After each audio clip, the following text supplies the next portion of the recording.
रसिक मुरारी जी के गुरुदेव धारंदा नामक स्थान में रहने लगे थे। वहां किसी भगत ने बहुत बानपुर नाम के गांव की जमीन उनके नाम कर दी थी संत सेवा के लिए। बड़े उदार गृहस्थ जन होते हैं, वो धनी थे, तो उन्होंने बहुत सी जमीन श्यामानंद महाप्रभु के नाम कर दी साधु सेवा देख कर कि यहाँ संत सेवा होती। शोधन धन्य प्रथम गति जाकी, वो धन धन्य है जो संत सेवा और भगवंत सेवा में खर्चा होता है। अब उस खेती से बहुत अन्न पैदा होता, और जो अन्न होता तो रोज साधु सेवा का, रोज संतों की भीड़ लगी रहती श्यामानंद महाप्रभु के आश्रम में। खूब अच्छे अच्छे पकवान बनाकर संतों को पवाते। संत की चरण सेवा, आरती, पूजा, भोजन, जय जयकार, नाम कीर्तन, कथा कीर्तन। उन दिनों बानपुर में एक नया जो नवाब वो आया, वो बड़ा दुष्ट स्वभाव का था। उसने आकर देखा इतनी सुंदर लहलाती अन्न की खेती और किसी की नहीं, किसकी है? बोले धारंदा में रहते हैं श्री श्यामानंद नाम के एक महात्मा, उनकी। क्योंकि जहां संत पाते हैं वहां तो अलौकिकता होती ही है, बड़ी अलौकिकता, संत सेवा में बड़ी अलौकिकता। बस ये विश्वास हो जाए, विश्वास नहीं होगा। श्री धन्ना जी खेती बोने जा रहे थे। अभी खेत के समीप पहुंचे कि पार्श में ही एक मार्ग कच्चा था। देखा 50 संत एक साथ मंडली बनाकर कीर्तन करते हुए जा रहे। पहले संत मंडली चला करती थी। दौड़ के गए, प्रणाम किया और कहा महाराज हमारे अहोभाग्य, गांव तो यहां से दूर है, पर यदि आप कुछ क्षण रुके तो बाजार यहां से नजदीक है, मैं कुछ लाऊं और आप पाओ। नवीन अवस्था, संतों के प्रति ऐसा अनुराग, ये दैन्यता देखकर संत जन बैठ गए और काम कीर्तन करते हैं, जाओ तुम ले आओ। तो जो बीज गेहूं के बोने के लिए ले गए थे, वो बीज बाजार में बेच करके और वहां से मीठा लाए। संतों को जलपान कराया, मीठा पवाया, बड़े प्रसन्न हुए। संत जन पाकर नाम कीर्तन जय जयकार करते हुए चले गए। अब इन्होंने कहा कि घर में मां डांट लगाएगी अगर ये पता चल जाएगा। ऐसे ही खेत जोता, ऊपर से पहटा लगा दिया, मानो खेत बो गया है। बस घर गए, खेत बो गया है, बहुत बढ़िया जगह बीज बो गया। अब खेत में तो एक दाना नहीं डाला था, इसलिए देखने ही नहीं गए। 20-25 दिन बाद पड़ोस का किसान आया। उसने कहा कौन सा आप उर्वरक लगाए थे आप अपने खेत में? ऐसा एकदम काला खेत पड़ा हुआ है, हरा एकदम। तो उनका काहे को विनोद करते हो, हमारे खेत में तो। उन्होंने कहा तुम्हें विश्वास नहीं, तुम चल के देख लो। तो इतना कह के वो पूरी बात नहीं बता पाए कि कर तुम अकर तुम अन्यथा कर तुम श्री भगवान है। हमने बीज को संतों के उदर में डाल दिया, तो कहीं ऐसा आश्चर्यजनक खेल तो भगवान ने नहीं कर दिया। गए तो देखा खेती बहुत अच्छी तरह से जगी हुई, एकदम हरी। हे भगवान, बिना बीज के खेत और सबसे जोर की फसल, उसकी रक्षा स्वयं श्री भगवान। उनके चरित्र कभी आएगा तो सुनना। संतों के उदर में जो बो दिया गया वो अमोघ, शोधन धन्य प्रथम गति जाकी। तो किसी जमींदार ने बहुत सी खेती दे दी थी कि संत के उदर में अन्न जाएगा, सबसे बड़ी बात है। अब वो दुष्ट जब देखा कि इतनी सुंदर खेती हुई, इतनी ज्यादा मात्रा में, और किसी बाबा जी के पास, संत के पास, तो दुष्ट का हृदय ही ऐसा होता है कि वो संत से अपने आप द्रोह करता है। जो पापी जन होते हैं, जो दुष्ट हृदय के होते हैं, उनको संतों से जलन होती है, देखकर उनको जलन होती है। वो दुष्ट तो था ही, आया आश्रम और बड़ा दुर्वचन बोला। नवाब था और आदेश कर लिया कि इनकी सारी संपत्ति अपहरण कर ली जाए। राज कब्जे में ले ली जाए।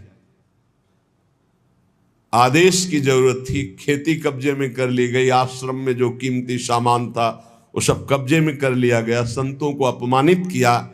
नवाब था। श्यामानंद जी ने विचार किया कि इस जमीन को कैसे छुड़ाया जाए, इससे तो बहुत से संतों का रोज भंडारा होता था। तो गुरु जी को अपने शिष्य की महिमा याद आई।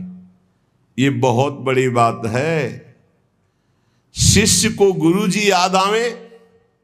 ये तो सिद्धांत है कि दुख पड़ा तो अपने गुरुदेव की याद कर ली, लेकिन यहां उल्टा हुआ।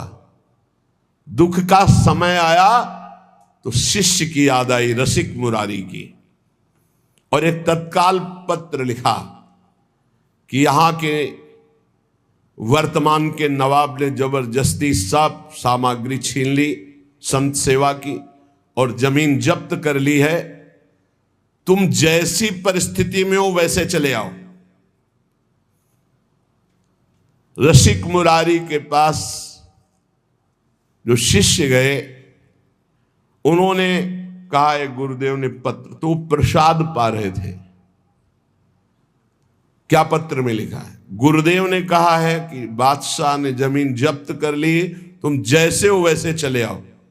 वैसे खड़े हुए और वैसे ही चल दिए, ना हाथ धोया ना आचमन न मुंह। गुरु जी की आज्ञा है, जैसे हो वैसे ही चले आओ। ये बहुत बड़ी बात है, गुरु आज्ञा पर स्थित होना। पूज्य श्री ललिताचरण गोस्वामी जी महाराज हमारे राधा वल्लभी आचार्य वंश, बहुत बड़े महामहिम रस में डूबे हुए महापुरुष थे। उनकी सेवा में जो रहते थे, शरीर सेवा में, उनका नाम हरिवंश दास था। 2 बजे दिन में जल, वो अलग कुआं अलग पात्र से, आचार्य हैं उनके लिए जल वो लाते हैं। रोज 2 बजे आवाज देते, हरिवंश दास जय जय, बस ला रहे हैं, रोज का नियम। एक दिन हाथ जोड़ के कहा, जय जय बहुत समय होगा, निज मंत्र दे दो। निज मंत्र का अधिकार होता है, से थोड़ी निज मंत्र दे दिया जाता है कि ऐसे निज मंत्र। शरणागत सबका अधिकार है शरणागत होना, लेकिन निज मंत्र के लिए अधिकार चाहिए। चुप हो गए। एक दिन ठीक 2 बजे आवाज लगाई, हरिवंश दास जय जय, यहाँ पानी खींच रहे थे, बाल्टी रस्सी छोड़ दी, वैसे ही आ गए, जय जय पानी लाओ। जय जय पानी कैसे लाओ? बाल्टी तो रस्सी तो कुआं में गई, कैसे? जब आपने कहा यहाँ आओ तो तत्काल छोड़कर आ गए। उनका शाबाश, कल यमुना स्नान करके आ जाओ, निज मंत्र तुम्हें दे देते हैं। रस्सी बाल्टी कुएं में डाल दी, इससे नाराज नहीं हुए, प्रसन्नता हुई कि हुक्म हुआ, आदेश हुआ, यहां आ जाओ। तो ये नहीं कि जय जय थोड़ा रुको, पानी खींच ले फिर आओ, वैसे छोड़ दिया। गुरु आज्ञा, बहुत इसमें सूक्ष्मता है। श्यामानंद गुरुदेव ने आदेश किया, रसिक मुरारी से कह दो जैसे हैं वैसे चले आवे। तो एक भाई रुको, 1 मिनट का काम, आचमन करके हाथ धो के फिर चलते हैं। वैसे ही जूठे मुंह बिना आचमन के वैसे ही चल दिए। रसिक मुरारी जी पीछे से साष्टांग किया, ऐसा नहीं किया जाता। गुरुजनों के सामने दाहिने होकर के, उनको दाहिने करके साष्टांग दंडवत किया जाता है। जैसे गुरु जी यहां विराजमान है तो ऐसे दंडवत किया जाता है, चरण उस साइड में और गुरु के चरणों में ऐसे। तो उनका ये कौन सी रीति है कि आप पीछे से दंडवत कर रहे हो? तो बोले गुरु जी दंडवत करना ही चाहिए, इसलिए दंडवत कर रहा हूं। बगैर दंडवत करने योग्य समय नहीं हूं, क्योंकि ना तो आचमन किए हूं और ना हाथ धोए हूं, इसलिए मैं आपके सन्मुख कैसे हो सकता हूं। तो वैष्णव होकर आचमन नहीं किए, हाथ नहीं धोए। बोले गुरुदेव आपका आदेश था जैसे हो वैसे चले आओ। श्यामानंद जी आनंद विभल हो गए, आनंद विकल हो गए। तभी सोचो, जब परिस्थिति बिगड़ी तो श्री जी की याद नहीं की, अपने ऐसे प्रिय शिष्य की याद की, क्योंकि पता है कि हमारे शिष्य में कौन सी सामर्थ्य विराजमान है। श्यामानंद जी का हृदय प्रेम से सराबोर हो गया और कहा, अच्छा आचमन करो, हाथ धो और उपस्थित हो, सामने आओ। तो आज्ञा पाई अचयो लय दे पठाए, वाही ठोर दुष्ट सिरमौर जहां तहां आप आए हैं। मिले मुत्सद्दी शिष्य आई के सुनाई बात, जाओ उठी प्रात यह नीच जैसे गाए हैं। हम ही पठावें काम करी समझावें, सब मन में न आवे जानी नेह डर पाए हैं।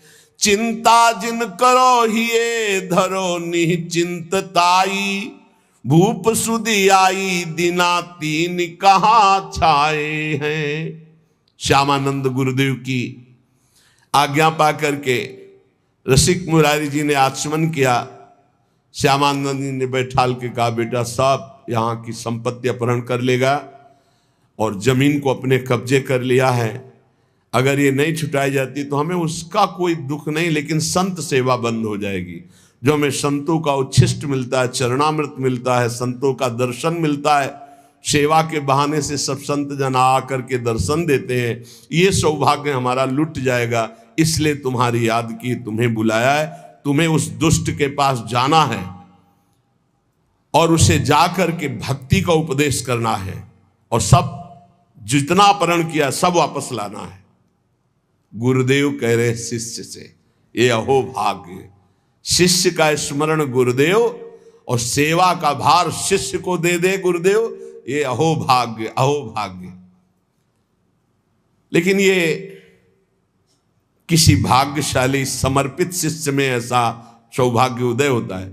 पूरी सेवा दुष्ट के सामने, जहां आपने कुछ नहीं किया, आपके सामने होते होते सब अपहरण कर ले गया, उसके पास रसिक मुरारी को जानते हैं कि जान का भारी खतरा है, क्योंकि दुष्ट है नवाब, हुक्म कर दे तो तत्काल गर्दन उतार दी जाए, ऐसा उसका स्वभाव है। आदेश कर दिया, जाओ और उस दुष्ट से सब संपत्ति वापस लाओ। दुष्ट का बड़ा विचित्र स्वभाव होता है।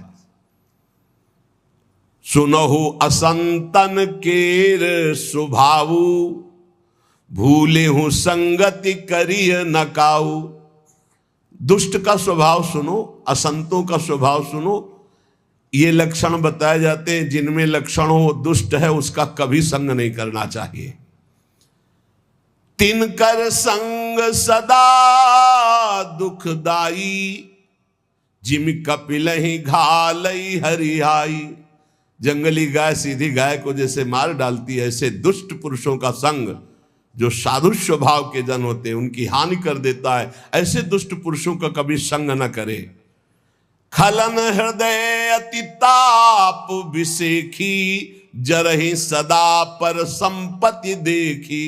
ये दुष्ट लोगों का एक स्वभाव होता है, वो दूसरे को सुखी देखकर, संपत्तिवान देखकर इनके हृदय में बड़ी जलन पैदा होती। दुष्ट का स्वभाव होता है कि हम भले भूखे रह जाएं लेकिन इनको नहीं खाने देंगे। वो बड़ा दुष्ट इसीलिए, उसकी भी महिमा है अपनी, दुष्ट की दुष्टता की महिमा है, साधु की साधुता की महिमा है।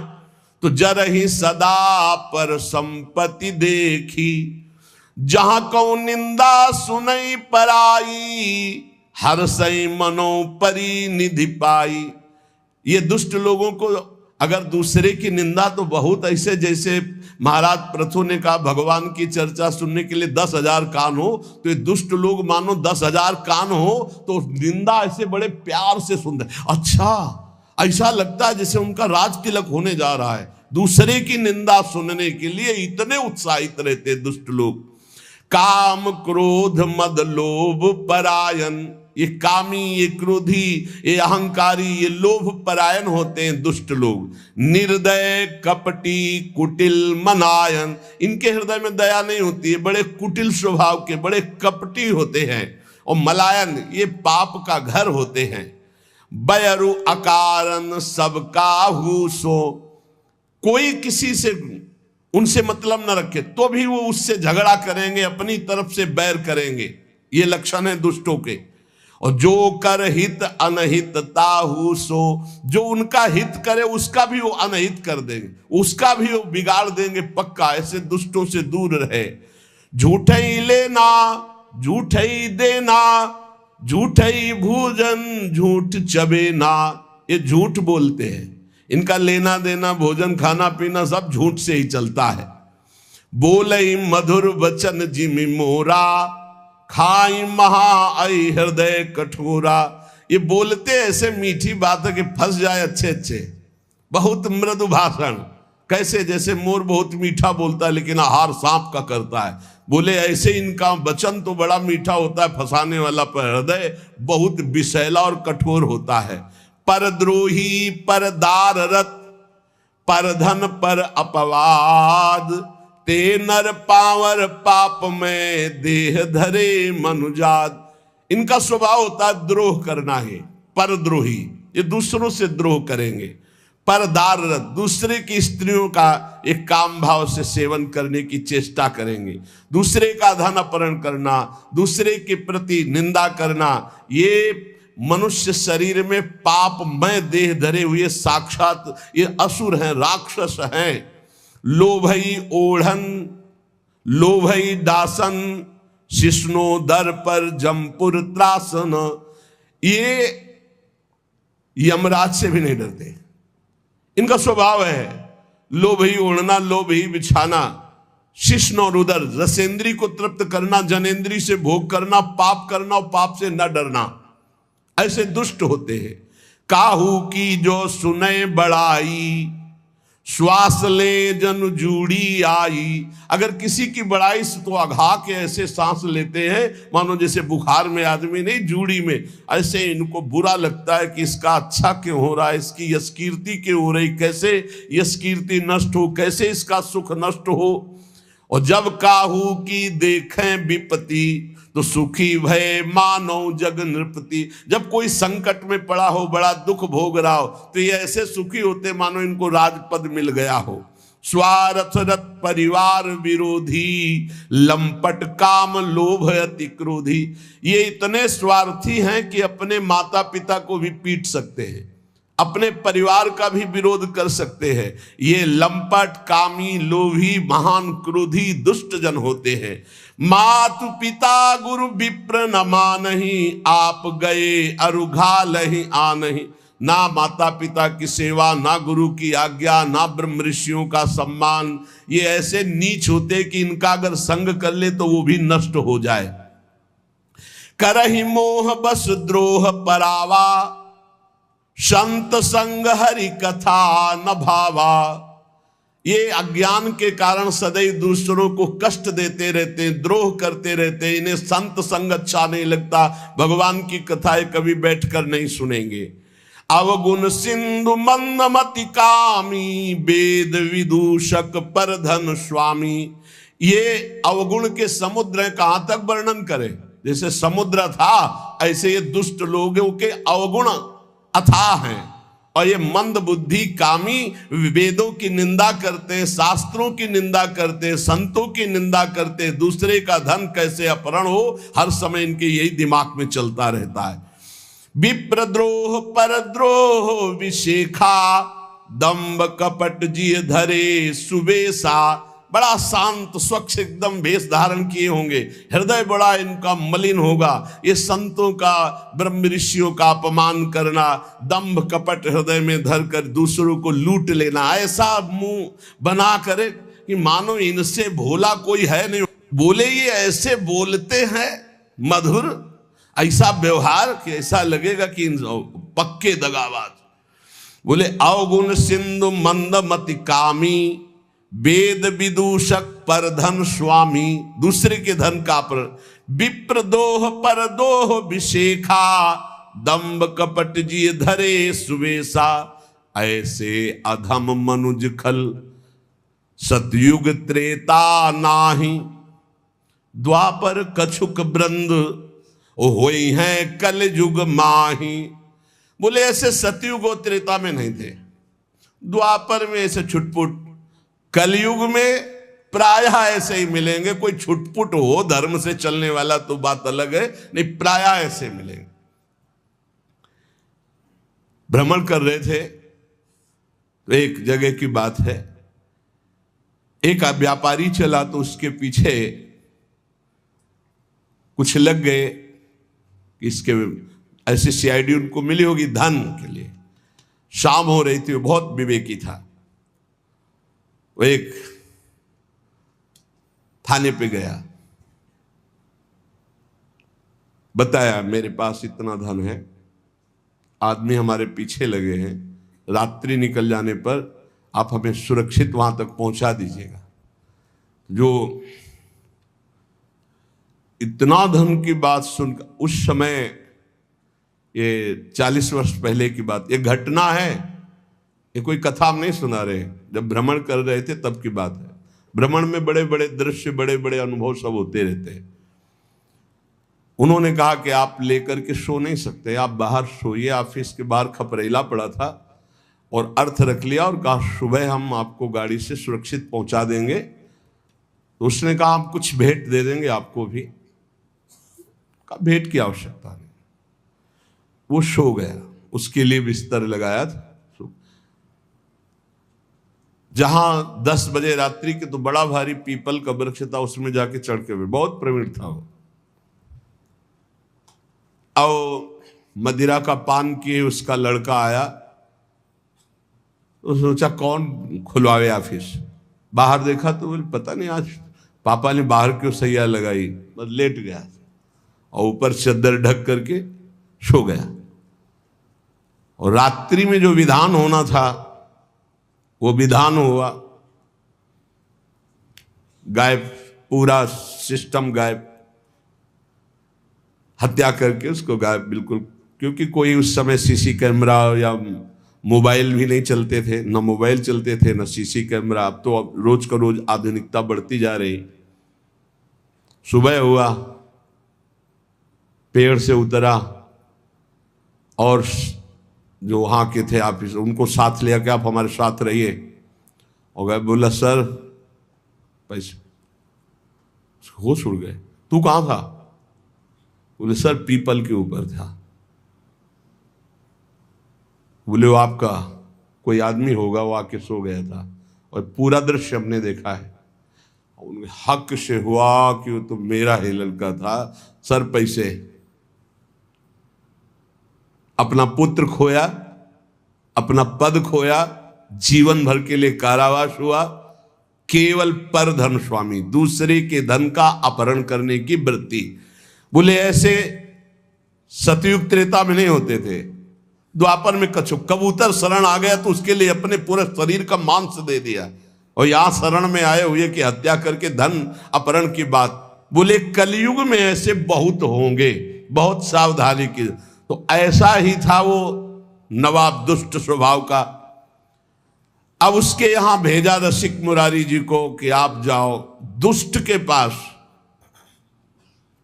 रसिक मुरारी जी जे भी चले तो उनके जो शिष्य जन थे उनको बड़ा भय हुआ। रसिक मुरारी जी के शिष्य जो थे वो नवाब की ही सेवा में कुछ पदरत थे,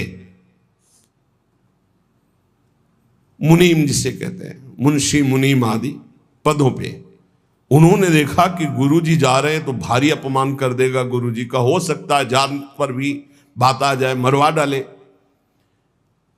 अधिक प्रीति मन भाव संदेहा, जब अधिक प्रेम होता है तो फिर महिमा भूल जाई जाती है, लगता है इनकी रक्षा हो। बहुत प्रेम में बहुत एक अद्भुत महिमा होती है कि वो ज्ञान का अपहरण कर देता है। ऐश्वर्य महिमा का याद नहीं, अगर ऐश्वर्य महिमा रहेगी तो प्रेम में बाधा पड़ जाएगी। प्रेम में सिर्फ हमारे प्रीतम, हमारे गुरुदेव, इनकी रक्षा होनी चाहिए। रसिक मुरारी जी ने उन लोगों से कहा तुम डरो मत। तो उन्होंने कहा कि सब कुछ बिगड़ जाएगा प्रभु, मैं जानता हूं वो भारी दुष्ट है और आप अगर वहां गए तो ऐसा कुछ करेगा जो हम सह नहीं सकते। उन्होंने कहा संतों की चरण सेवा की है, गुरुदेव की सेवा में जा रहे हैं, वैसे तो अमंगल होगा नहीं, अगर हमारे प्राण भी निकल जाए तो मंगल ही होगा। मुझे अपने गुरु की सेवा में कदम पीछे नहीं हटाना। तो उन्होंने कहा कि 2-4 दिन आप रुक जाइए, बात हम सब संभाल देंगे, 2-4 दिन आप छिप जाइए और वहां मत जाइए। रसिक मुरारी जी ने कहा कि तुम चिंता मत करो, तुम प्रेम के कारण भयभीत हो रहे हो। रसिक मुरारी जी को 3 दिन उन्होंने जबरदस्ती प्रेम से विवश करके अपने पास रखा। फिर आदेश आया कि सुना था कि रसिक मुरारी जी आ रहे, नवाब का आदेश आया अपने मुंशियों के पास। वो अभी तक हमारे पास नहीं पहुंचे, उनको ये भी पता था कि ये लोग उनके शिष्य हैं। सुनी आए गुरुवर कही ल्याओ मेरे घर देखो, करामात बात यह ले सुनाई है। कहो आनी अभू जाऊं चलो उन्मान देखें, चले सुख मानी आयो हाथी धूम छाई है। छोड़ी के कहार भाज गए ना निहार सके, आप रस सार बानी बोले जैसी गाई है। बोलो हरे कृष्ण कृष्ण छाणो गज तम तन, शनि गयो हिये भाव देह सो नवाई है। जब नवाब ने ये सुना कि 3 दिन तक हमारे भय से इन मुनीमों ने उनकी रक्षा की है, रसिक मुरारी की, तो उन्होंने बुलाया उनको और कहा तुम्हारे गुरुवर आए हैं हमसे बात करने के लिए और अभी तक पहुंचे नहीं, यहां तुमने रोक लिया 3 दिन तक, हमारे पास सब गुप्तचर के द्वारा खबर है। जाओ अपने गुरु को लिवा के लाओ, मैं देखता हूं कितना करामाती है वो। नवाब ने जब ये बात कही तो रसिक मुरारी जी ने कहा कि तुम भयभीत मत हो, मैं भी देखता हूं कैसा दुष्ट है। आज तक तो हमने दुष्ट के दर्शन नहीं किए, साधुओं के दर्शन किए हैं, आज दुष्ट के दर्शन करने का हमें गुरुदेव के द्वारा, तो आज मैं देखूंगा कि दुष्ट किसे कहते हैं। तुम चिंता मत करो, उसमें जितनी दुष्टता भरी गुरुदेव के प्रताप से उतनी साधुता, तो देखते हैं आज साधुता विजयी होती है दुष्टता। उसको अंदाज भी नहीं है कि दुष्टता से बढ़कर के कितनी साधुता होती है। नवाब ने कि मुंशीजन जो है ये समझे कि बड़े सम्मान से बुला, इसलिए कहार भेजा था, पालकी भेजी थी। वो सब घबरा रहे थे कि षड्यंत्र है, ये बड़ा इतना दुष्ट, ये ऐसी कैसे श्रद्धा कर सकता है। और कहार सब उसी राजा के, पालकी राजा की तरफ से। रसिक मुरारी जी गुरुदेव के चरणों का ध्यान करके बैठ गए पालकी में। वो पहले से तैयारी की गई थी, हाथी को मदिरा पिलाकर मत वाले हाथी को बार बार वेद कर गुस्सा कर दिया गया था। कहार वहीं पालकी सामने ले गए जहां मत वाला हाथी आ रहा था, दहाड़ता हुआ, चिघाड़ता हुआ। पालकी छोड़ी और भाग गए। हाथी के सामने कोई टिकना, पर आप बिल्कुल विचलित नहीं हुए। बड़ी चेहरे पर शांति है, कोई भय नहीं, मुस्कुराहट है। हाथी मतवाला चिघाड़ता हुआ आ रहा है, महावत बार बार अंकुश कर रहा है। नजदीक गए, ऐसे हाथ फेर दिया, कृष्ण कृष्ण कृष्ण बोलो, कृष्ण कृष्ण बोलो। और देखो तुम भगवान के अंश हो, तमोगुण स्वभाव धारण करके तुम हाथी योनि में हो। तुम्हारा हाथी स्वरूप नहीं, तुम तो भगवद अंश हो। ये क्रोध करना तुम्हें उचित नहीं है। ये तामसिक स्वभाव छोड़ो और कृष्ण बोलो, कृष्ण बोलो, कृष्ण बोलो। घुटने टेक दिए हाथी ने, मस्तक रख दिया रसिक मुरारी जी। और वो अपने महल की छज्जे से देख रहा था राजा बादशाह। देखते हैं ये मत वाला हाथी कैसे मारता है। ये जो आ रहे हैं इनके गुरु, देखते हैं इनमें क्या चमत्कार, क्या सामर्थ्य। आज हाथी के पैरों तले कुचलाकर इनको मार डालेंगे। रसिक मुरारी जी ने कहा कृष्ण कृष्ण कहो, कृष्ण कृष्ण कहो। घुटने टेक दिए हाथी ने, मस्तक रख दिया, ये है। और धीरे शब्दों में कहा तुम हाथी नहीं हो, तुम भगवान के अंश हो, भगवान के दास हो। तुम्हें तमोगुणी स्वभाव उचित नहीं है, तुम अपने स्वरूप में आओ। हाथी को उपदेश दिया तो हाथी घुटले टेक दिया, और केवल घुटले ही नहीं, बहे द्रग नीर देख होए गयो अधीर आप, कृपा करी धीर कियो दियो भक्ति भाव है, कान में सुनायो नाम नाम दे गोपाल दास, माला पहिराई गरे प्रगट्यो प्रभाव है, दुष्ट सिर मोर भूप लखी हुई ठोर आयो, पाए लपटायो भयो हिये अति चाव है, निपट अधीन गांव केतिक नवीन दिए, लिए कर जोरी मेरो फल्यो भाग दाव है। रसिक मुरारी जी के चरणों में सर रख दिया उस मत वाले हाथी ने और अश्रु प्रवाह करने लगा। अत्यंत प्रेम से ऐसे दुलार कर रहे रसिक मुरारी, और चरणों में ऐसे मस्तक रखे अश्रु प्रवाह कर रहा है। तब आपने भक्ति का उसके हृदय में दान किया, और संतों के पास तुलसी की माला रहती है, तत्काल बड़ी माला जो 108 गले में ऐसे बांधी, मानो शिष्य बना दिया, कान में भगवान नाम दिया, गले में माला बांधी और कहा सुनो तुम्हारा नाम गोपाल दास है आज से। मतवाले हाथी को चेला बना लिया। अरे जब मतवाले मन को चेला बना लेते संत जल, तो हाथी क्या है? सबसे बड़ा मतवाला हाथी मन है, किसी की कोई भी अंकुश बात नहीं मानता। गले में तुलसी की माला पहना दी, कान में कृष्ण नाम सुनाया और कहा तुम्हारा नाम गोपाल दास है। और वो ये सारा का सारा दृश्य राजा देख रहा था। उसे देख करके अब रहा नहीं गया कि ये कोई चमत्कारिक महात्मा है, और कोई जादू तमाशा चमत्कार नहीं था, तो भगवान नाम का बल है। नवाब अब रहा नहीं गया, दौड़ता हुआ आया और श्री चरणों में गिर पड़ा, लिपट गया और कहा मुझे क्षमा कीजिए, मैं संतों का प्रभाव नहीं जानता था, मुझे क्षमा कीजिए। ये संतों के प्रभाव से दुष्टों का भी परिवर्तन हो जाता है। जितनी जमीन जब्त की थी वो तो वापस कर ही रहा हूं, कई गांव की और जो जमीनें हैं राजकीय विभाग के द्वारा अपहरण की, वो भी मैं दे रहा हूं।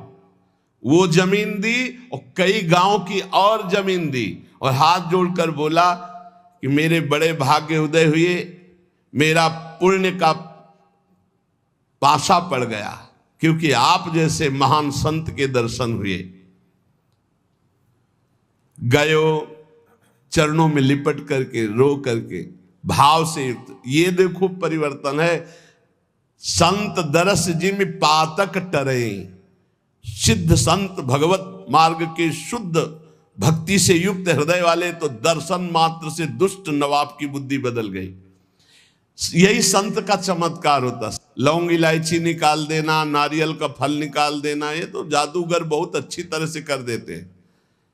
ऐसे भी जादू देखे, अपने हाथ से गला उतार के ऐसे रखे और गला मुस्कुरा रहा है और वो ऐसे खड़े, अरे भैया कितना बड़ा जादू है। ऐसे ऐसे रुमाल करते, कबूतर उड़ गया, ऐसे करे तो पहले गुलाब का फूल, फिर आग जलने लगी। तो न जाने कितने ऐसे जादू तो जादूगर दिखा देते। संत का जादू क्या है? मलिन मन में भगवान की भक्ति जग जाना।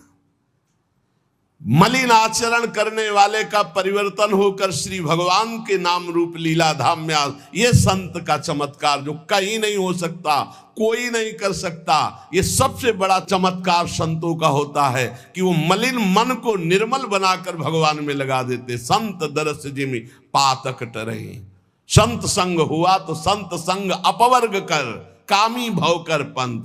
संत का संग मोक्ष प्रदान करने वाला। देखो दुष्ट राजा का परिवर्तन हो गया। अब भयो गजराज भक्त राज, साधु सेवा साज, संतन समाज देखी करत प्रणाम है। आनी डारे गोनी बन जारन की बारन सो, आए ही पुकारन वे जहां गुरु धाम है। आवत महोत्सव मध्य पावत प्रसाद सीत, बोले आप हाथी सोयो निंद वह काम है। छोड़ी दही रीति तब भक्तन सो प्रीति बढ़ी, संग ही समूह फिरे फैल गयो नाम है। रसिक मुरारी जी ने कृपा करके गजराज का नाम गोपाल दास रखा, भक्त गोपाल दास। अब वो गजराज पीछे पीछे जैसे गाय के पीछे बछड़ा चलता है, ऐसे रसिक मुरारी के पीछे पीछे चल पड़ा। अब तो बड़ा आनंद, संत सेवा होती, प्रसाद जूठन मिलती गजराज गोपाल दास जी को, बड़ा भाव। संत समाज जो संतों को देखते थे ही आगे के पैर तोड़कर घुटने के बल होकर प्रणाम करते हैं। वैष्णव है, चेला है रसिक मुरारी जी के, गोपाल दास नाम। जहां किसी संत को देखते बस घुटने टेक देते और माथा रख देते। अब वो बंजारों के यहां बोरे के बोरे चावल दाल आदि लाद कर संतों की जमात में जो लाने होते, तो चलो गोपाल दास सेवा है, संत सेवा, तो बस जितना भी जो कुछ है वो सब लाद करके गोपाल दास के संत सेवा की सामग्री। कैसा जीवन बदल गया, संतों की जूठन पाते हैं और संतों की सेवा में। एक बार सभी बंजारे मिलकर गोपाल दास जी के गुरुदेव श्री रसिक मुरारी के स्थान पर आकर कहा, ये गोपाल दास जी हमारा माल छान जाते हैं, अब लाना एक बोरा है तो एक बोरा वही साफ कर दिया, उठाया और सब पा गए और एक बोरा लाद करके ले आए, तो बोले घाटा तो हमारा हो ही जाता है। गोपाल दास जी का नियम था कि कभी स्थान में कोई विशेष महोत्सव भोज भंडारा हो, संतों की पंक्ति हो, तो जब सब संत भोजन पाके उठ जाते थे तब आप वहां जाते और चाटते थे संतों का शीत प्रसाद। कितना सौभाग्य हो भाग्य। रसिक मुरारी जी ने कहा कि देखो तुम वैष्णव हो गए हो, सब तुम्हारे आचरण ठीक है, लेकिन एक आचरण गलत है। तुम जो वहां लेने जाते हो उतने लिया करो, तुम ज्यादा दूसरा बोरा का अन्न क्यों खा जाते हो? और एक तो अमनिया है, वैष्णव को अमनिया नहीं खाना चाहिए। तुमको आज से अमनिया नहीं खाना और ऐसे नहीं लेना, जब तक मिले ना प्रसाद तब तक नहीं पाना। गोपाल दास जी ने उसकी समझ में आ गया।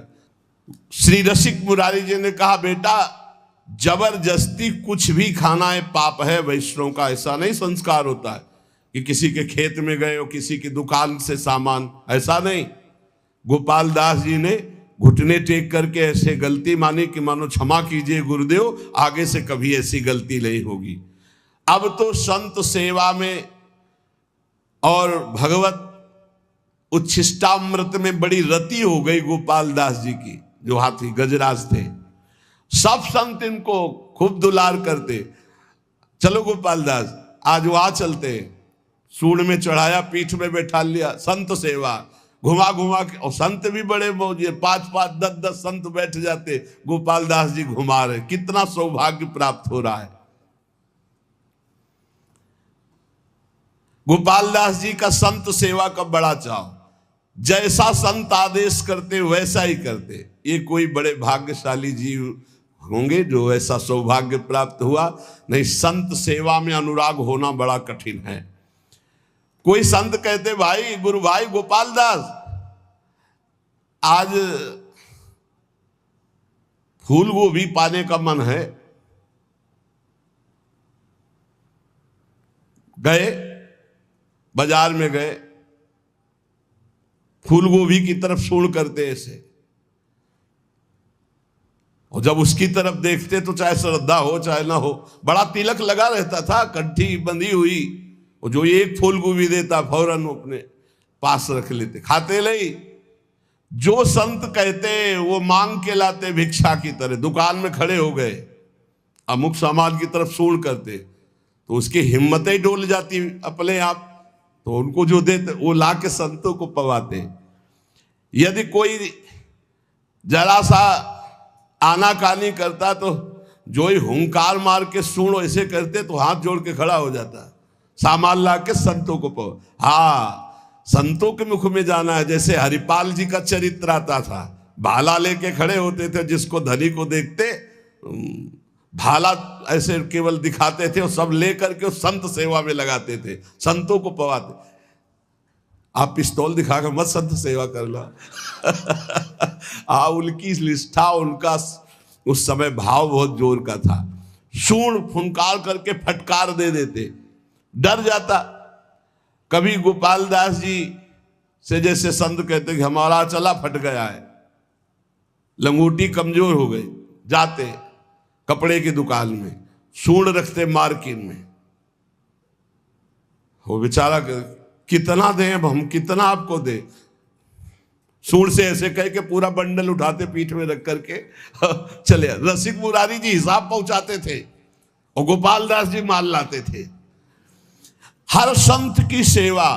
सर्दी का समय है, गोपाल दास जी अपने आप चले गए किसी कंबल की दुकान में, बंडल का बंडल उठाया, पीठ में रखा, संतों के पास ले आते। जब रसिक मुरारी जी को पता चलता तो भेंट पहुंचा देते थे।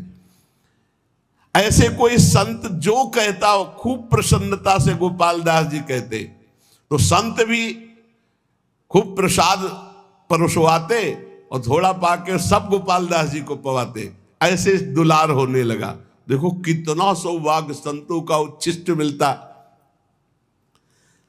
संत सत पांच सात संग जित जात तित लोग उठी धावे ल्यावे सीधे बहु भीर है। चहु दिस परी हुई सुबह सुन चाह भई हाथ पे न आवत सो आने को धीर है। साधु एक गयो गहि लयो भेष दास तन मन में प्रसाद नेम पीवे नहीं नीर है। बीते दिन 3-4 जल लय पीवावे धार गंगा जू निहारी मदि तजो यो शरीर है।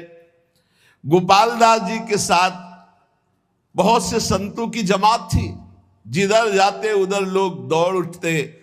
पहला चमत्कार है कि हाथी चेला है रसिक मुरारी जी का, संत सेवा में रहता है। बहुत लोग सीधा सामान सब देते हो, अपने पीठ पर लाद लेते। दर्शन की भीड़ लग जाती लोगों की। चारों दिशाओं में आश्चर्यजनक चर्चा चली कि गोपाल दास जी एक वैष्णव है और संत सेवा में रहते। गजराज बंगाल का सूबेदार, उसको जब पता चला ऐसा चमत्कारिक आज्ञाकारी हाथी है, तो उन्होंने पकड़वाने के लिए आदमी नियुक्त किए। पर जो नजदीक आता तो अपने स्वरूप में आकर के दंड दे देते, सूंड में फंसा के दूर पटक देते। जान से तो नहीं मारते पर किसी काम का भी नहीं रखते। गोपाल दास जी, हाँ तो जिन मुँह मारा तिन मैं मारे, ये सिद्धांत है। हनुमान जी से पूछा क्यों मारा तुमने? बोले प्रभु सबको देह प्राण प्रिय है, जिन मुँह मारा तिन मैं मारे। जिन्होंने मुझे मारा मैंने उनको मार दिया। इसमें हमारा कोई दोष थोड़ी है, सब कोई अपने प्राण रक्षा के लिए ऐसा करता है।